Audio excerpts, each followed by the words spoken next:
आप सबका स्वागत है हमारे YouTube चैनल बिकम लेखाकार में। आज हम पढ़ेंगे कंपनीज क्या होती हैं, क्या क्या होती हैं कंपनीज। आपने सुना होगा यार, बड़ी बड़ी कंपनीज का नाम देखा होगा, जैसे Tata, Reliance, Adani, HDFC, RBI, SBI। RBI भी मैंने बोला है, सोच समझ के बोला है। L&T, इंफोसिस, टेक महिंद्रा। तो these are the companies. Company होती क्या है सर? पार्टनरशिप समझ आ गया, जब 2 या 3 बंदे शुरू कर दिए। तो HUF समझ आ गया, हिंदू अनडिवाइडेड फैमिली या joint Hindu family. Sole proprietor में सिंगल बंदा कर रहा है। ये कंपनी क्या है? कंपनी क्या होती है बच्चों? सपोज करो मुझे एक बिजनेस रन करना है और मुझे 1 लाख रुपए चाहिए, मान लो। अब मैं आपके पास गया और आपसे बोला 1 लाख रुपए दे दो, आपने मुझे 1 लाख रुपए दे दिए। अब हम दोनों बिजनेस रन कर रहे हैं। सर ये तो पार्टनरशिप हो गई। बिल्कुल ट्रू, आपने 100% ठीक बोला। ये पार्टनरशिप हो गई। सपोज करो मुझे 1 लाख करोड़ रुपए चाहिए। मैं तुम्हारे पास गया, 1 लाख करोड़ दे दो। तुमने जेब में हाथ डाला, सर 1 लाख तो हो जाएगा, 1 लाख करोड़ तो बहुत बड़ी बात है, पर मुझे इतना रेस करना है। मैं लोन लेने जाऊंगा, बैंक मेरी शक्ल देख के मुझे भगा देगा, लोन नहीं देगा। भाई मेरी फाइनेंशियल पोजीशन नहीं है इतनी अच्छी, वो नहीं देगा 1 लाख करोड़। तो सर अब बिजनेस कैसे शुरू करूं? मेरा हैवी प्लांट लगना है। तो मैंने पूरी इंडिया, इंडिया छोड़ो पूरे ग्लोब को ऑफर करा, आप लोग मुझे 1 लाख करोड़ रुपए दो। मैं, एक कंपनी है मेरी, मैंने हर बंदे को बोला कि मेरी कंपनी का जो टोटल पैसा है ना, वो एक शेयर्स के रूप में दूंगा। मैं आपको एक शेयर दूंगा, और उस शेयर की कीमत, मान लो मेरी कंपनी के शेयर की कीमत 10 रुपए। तो मुझे 1 लाख करोड़ रुपए रेज करने हैं। तो मुझे एक 10,000, 10,000 करोड़ शेयर देने पड़ेंगे, क्योंकि इसको 10 से मल्टीप्लाई कर दूंगा तो 1 लाख करोड़ हो जाएगा, मान लो। थोड़ी बड़ी बड़ी अमाउंट ले ली, छोटा ले लो यार। अगर 100 रुपए रेज करने हैं मान लो, तो आपको 10 रुपए का एक शेयर है, तो 10 शेयर ही बेचने पड़ेंगे ना आपको। तो मैंने एक 10,000 करोड़ शेयर बेच दिए मार्केट में, भैया ये जाओ। यानी कि उसको 10 से डिवाइड कर दिया, मोटी मोटी बात ये। अब मैं हर बंदे को कह रहा हूं, एक शेयर 10 रुपए का ही तो है, कोई भी कर ले इन्वेस्ट आकर। तो लोग मेरी कंपनी के स्टेटस पढ़ेंगे, मेरी कंपनी के बारे में जानेंगे, कैसी है मेरी कंपनी, उसकी स्टडी करेंगे। और अगर उनको अच्छा लगता है तो वो मेरी कंपनी में 10 रुपए इन्वेस्ट करके एक शेयर के मालिक बन जाएंगे। एक शेयर मतलब एक बहुत tiny part of my company, they become a company member, they become a share holder of my company. अगर उसको अच्छा लगता है वो 2 शेयर ले ले, उसको अच्छा लगता है 5 ले ले, उसको बहुत अच्छा लगता है वो 5,000 ले ले, उसको बहुत अच्छा लगता है वो 1 लाख शेयर ले ले मेरी कंपनी के। तो इस तरह से कंपनी क्या करती है, छोटे छोटे लोगों से पैसा, छोटा छोटा पैसा लेती है। मैंने भी इनमें से बहुत सारी कंपनी में पैसा लगाया हुआ है। किसी में 2,000 लगाया है, किसी में 5,000 लगाया है, किसी में 10,000 लगाया है। और आप भी ऐसे जो शेयर मार्केट में इन्वेस्ट करते होंगे, तो उनको थोड़ा बहुत इसकी नॉलेज होगी कि कंपनी में ऐसे हम थोड़ा थोड़ा पैसा लगाते हैं। तो थोड़ा थोड़ा पैसा लगाने का मतलब है आप उस कंपनी के मालिक बन जाते हैं उतने हिस्से तक। तो इतनी बात तो पता लग गई सर। अगर मैंने उस कंपनी में सपोज करो 5 शेयर लिए, 10 रुपए का एक है, तो मैंने 50 रुपए लगाए। मेरी लाइबिलिटी कितनी होगी? कंपनी डूब गई तो मेरा कितना पैसा डूबेगा? 50 रुपए तो डूबेगा। तो कंपनी में आपकी लाइबिलिटी कितनी होती है? Limited to the extent you have invested the amount. अगर आपने 50 इन्वेस्ट करा तो आपका 50 डूबेगा, ये नहीं कि आपका घर बिकेगा उसके बदले। भैया मैंने तो 50 लगाए हैं। तो कंपनी में लाइबिलिटी क्या होती है? लिमिटेड। 4 पढ़े थे टॉपिक अब तक हमने, 3, चौथा ही है। सोल प्रोप्राइटरशिप में अनलिमिटेड, पार्टनरशिप में अनलिमिटेड, हिंदू अनडिवाइडेड फैमिली है, ज्वाइंट हिंदू फैमिली में कर्ता की अनलिमिटेड, बाकी सबकी लिमिटेड। इसके अंदर लिमिटेड। कितना प्यारा फीचर बताया आपको। आइए, कंपनीज की definition according to companies act 2013। Book में आपकी थोड़ी 56 लिखा हुआ है, अभी कट के 2013 हो चुका है। वैसे डिफाइन तो अभी वहां से चेंज नहीं होगा, पर अब हर जगह आप कंपनीज एक्ट 2013 ही लिख के आना। A company limited by shares having a permanent paid up और नॉमिनल शेयर कैपिटल। आपकी कोई शेयर कैपिटल होगी, लोगों ने इन्वेस्ट करा होगा पैसा शेयर्स के रूप में, और fixed amount divided into shares. पैसा हर एक शेयर्स में डिवाइडेड, 10-10 रुपए का शेयर है तो 10-10 रुपए में divided. Also fixed amount held and transferable as a stock. आप उसको ट्रांसफर भी कर सकते हो। सर ट्रांसफर करने का मतलब है, सपोज करो मैं पुलकित हूँ, मैंने एक कंपनी के शेयर ले रखे हैं, मैंने उसके 50 शेयर ले रखा है और हर एक शेयर 10 रुपए का था, तो 500 रुपए के शेयर है। अब क्या होता है इन रियलिटी, जैसे जैसे कंपनी ग्रो करती है, शेयर के प्राइसेस भी ग्रो होते हैं, कि 10 रुपए से 11 होगा, 12 होगा अगर कंपनी अच्छी चलेगी, और अगर कंपनी बेकार कर रही होगी ना, इसका प्राइसेस 9 रुपए होगा और 8 रुपए होगा। मैंने इस कंपनी का 10 रुपए का शेयर लिया और अब ये 12 रुपए का हो गया, और मुझे लगता है यार अब ये कंपनी ना आगे और चलेगी नहीं, बेच देता हूँ, किसी और में लगा दूंगा या पैसा रख लेता हूँ। तो 500 रुपए का 50 रुपए का शेयर, 50 12 रुपए के हिसाब से बेचे 50 शेयर, तो कितने के बिक गए? 600। 100 रुपए क्या कमा लिया? प्रॉफिट। तो यानी कि यहां पर मैं ये समझाना चाह रहा हूं, प्रॉफिट प्रॉफिट अलग बात है, मैं अपने शेयर भी बेच सकता हूं, और जिसको बेचा अब वो बन गया उस कंपनी का उतने हिस्से का मालिक।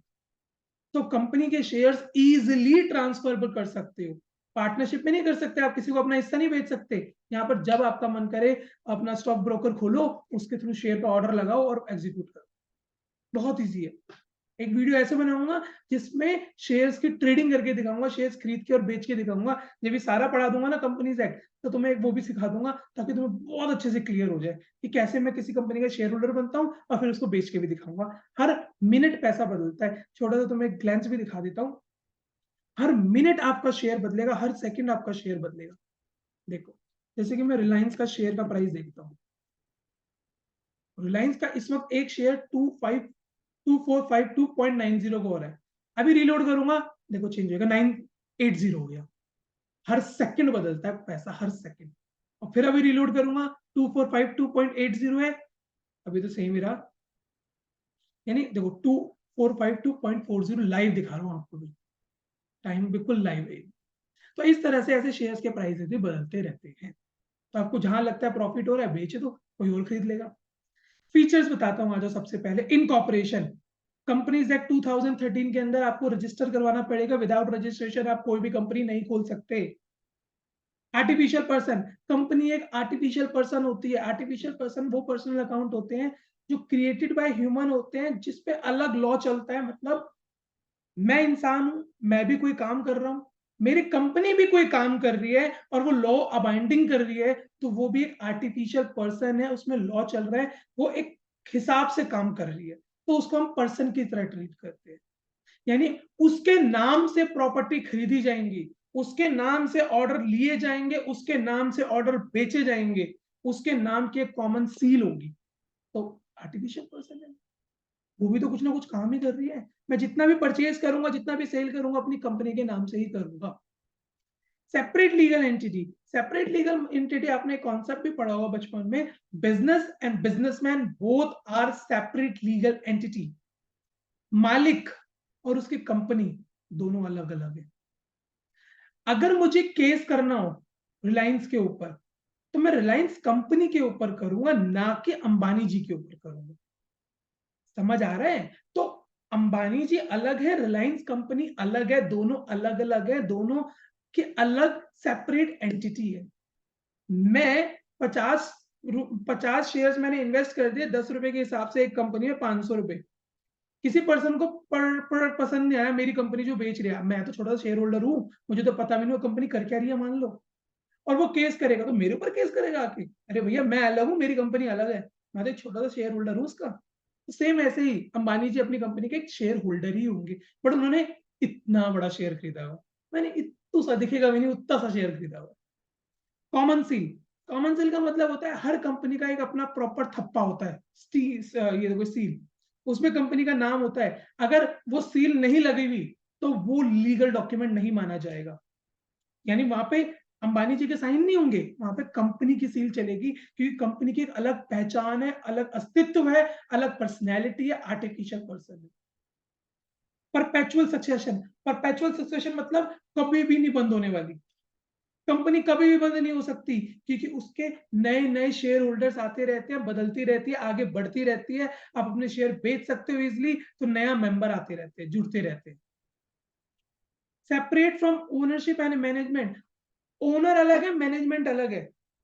मेरी कोई कंपनी है तो मैं चलाऊंगा, मेरी मैनेजमेंट अलग है और मैं अलग हूं।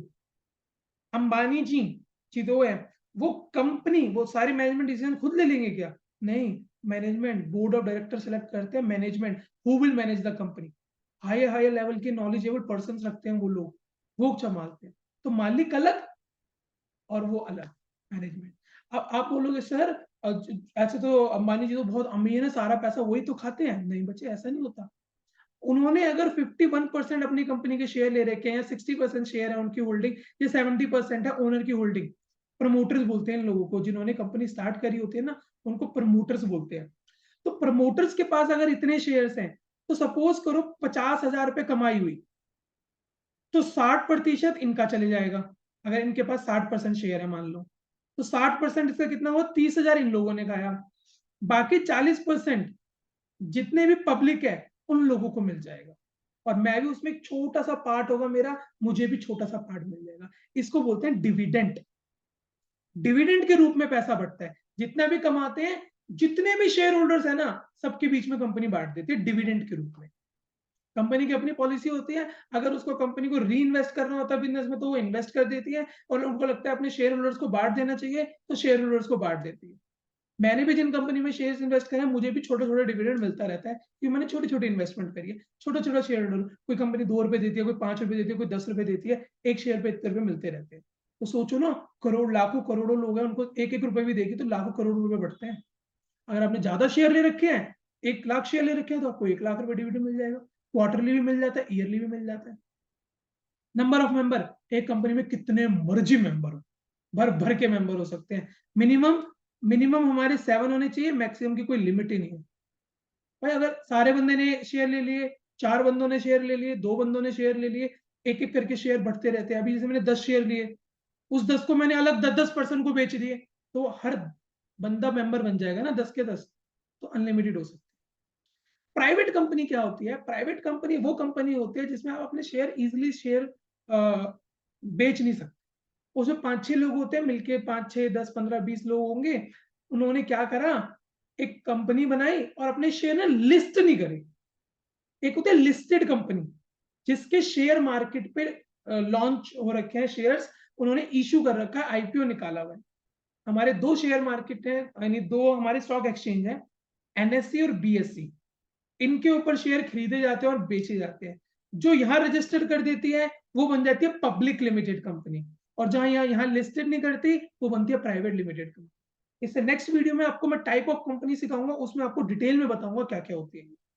लिमिटेड लाइबिलिटी आपको ये समझा के आया हूं सबसे पहले शुरुआत में कि हर एक बंदे की लाइबिलिटी लिमिटेड होती है। जितने आपने शेयर ले रखे हैं, जितने रुपए के शेयर ले रखे हैं, उतने तक की आपकी लाइबिलिटी है, उसके बाद आपको कुछ पैसा नहीं देना। Transferability of share, yes you can easily transfer the share from one person to another, किसी को भी बेच दो, आपके शेयर आराम से बिकते हैं। रिजिडिटी ऑफ ऑब्जेक्टिव, बहुत बड़ा पंगा है। आपको जब भी कंपनी स्टेब्लिश करनी होती है, आपको अपने objective close memorandum of association, भारी भारी वर्ड है, सुन लो। मेमोरेंडम ऑफ एसोसिएशन 2 होती है, मेमोरेंडम ऑफ एसोसिएशन, एक आर्टिकल ऑफ एसोसिएशन। इसमें क्या होते हैं, आपके क्लॉजेज होते हैं, name clause, object clause, place clause. इसमें आप लिखते हो कि आपकी कंपनी का क्या नाम होगा, कहाँ प्लेस करोगे। ऑब्जेक्ट क्लॉज के अंदर क्या होगा, आप ऑब्जेक्टिव लिखोगे कि मेरी कंपनी करेगी क्या। मेरी कंपनी फोन बनाएगी, मेरी कंपनी लैपटॉप बनाएगी, मेरी कंपनी पेन बनाएगी। तो जो मैंने वहां लिखा ना, मुझे वही बनाना पड़ेगा। ये नहीं कि मैंने फोन मेकिंग कंपनी खोल दी और मैं कपड़े बना रहा हूं, नहीं हो सकता सर। आपको सर ये तो बहुत गड़बड़ हो गई, मेरे को बाद में बनाने का मन करे तो मैं बना ही नहीं सकता। सर आप बिल्कुल बना सकते हो, आप अपने ऑब्जेक्ट क्लोज को चेंज करवा दो, पर वहां पर आपको लिखना पड़ेगा, क्लियरली मेंशन होगा the company is dealing in computers, ये कंप्यूटर का ही काम कर रही है। क्योंकि देखो, मैं अगर किसी कंपनी में इन्वेस्ट करूंगा तो मैं उसको देखूंगा ना यार, ऑब्जेक्ट क्लॉज क्या है, वो काम क्या करती है। तो अगर वहां पे वो कुछ और लिख के कुछ और काम कर रही है, तो ये तो फ्रॉड है ना मेरे साथ। तो इसलिए ऑब्जेक्ट क्लॉज में क्लियरली कंपनी को मेंशन करना पड़ता है। Last is statutory regulation, proper rules and regulation के थ्रू चलना पड़ता है। हर क्वार्टरली रिजल्ट, इनको जो भी प्रॉफिट लॉस होते हैं, इनको अपनी बुक्स क्लोज करनी पड़ती है, ऑडिट करवानी पड़ती है, चार्टेड अकाउंटेंट रखने पड़ते हैं जो कंपनीज इनकी बुक आके देखेंगी, और हर क्वार्टर, हर 3 महीने के अंदर इनको अपने जितने भी स्टेटमेंट्स होती हैं, प्रॉफिट की, लॉस की, फाइनेंशियल पोजीशन की, उनको इनको पब्लिश करनी पड़ती है। तो आज का हमारा टॉपिक यहीं तक रहेगा। अगली वीडियो के अंदर आपको टाइप्स ऑफ कंपनी और उसके मेरिट्स और लिमिटेशन सिखाऊंगा। अगर वीडियो अच्छी लगी हो तो लाइक शेयर सब्सक्राइब किए बिना मत जाना। Thank you.